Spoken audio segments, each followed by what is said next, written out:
सुभेदार पैलवान शिवाजी कृष्णात पाटील आंतरराष्ट्रीय सुवर्णपदक विजेते यांच्या संकल्पनेतून साकारलेल्या कुडीत्रे येथील कुस्ती परंपरेला आधुनिकतेची जोड देणाऱ्या करवीर कुस्ती संकुल या नूतन वास्तूचा भव्य उद्घाटन सोहळा अत्यंत उत्साहात संपन्न झाला। या प्रसंगी उपस्थित राहून कुस्ती आखाड्याचे उद्घाटन खासदार धनंजय महाडिक यांनी केले।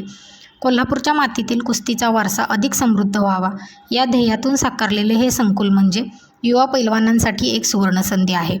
या संकुलाचे सर्वात महत्त्वाचे वैशिष्ट्य म्हणजे येथे माती आखाडा आणि गादी विभाग आखाडा असे दोन्ही विभाग अत्याधुनिक पद्धतीने तयार करण्यात आले आहेत। आजच्या बदलत्या काळात आंतरराष्ट्रीय स्तरावर चमकण्यासाठी मॅटवरील सराव जितका गरजेचा आहे तितकाच आपल्या मातीतील कुस्तीचा पाया भक्कम असणेही आवश्यक आहे।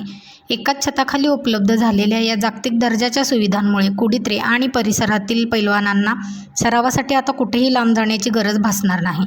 या आधुनिक आखाड्यातून भविष्यात हिंद केसरी, महाराष्ट्र केसरी आणि ऑलिम्पिक वीर घडतील असा ठाम विश्वास खासदार धनंजय महाडिक यांनी सर्व मल्ल आणि क्रीडाप्रेमींचे त्यांनी मनापासून अभिनंदन केले। या प्रसंगी आमदार मान्य चंद्रदीप नरके, कर्नल विनोदकुमार पाटील, अजित नरके, पैलवान संभाजी पाटील, सुभेदार बाबासाहेब पाटील, एकनाथ पाटील, राहुल खाडे, मान्य कृष्णात पाटील, अरुण पाटील, पैलवान विलास देशमुख, पैलवान राजाराम मगदूम, विष्णू पाटील, पैलवान राम सारंगसर यांच्यासह कुस्तीप्रेमी व नागरिक मोठ्या संख्येने उपस्थित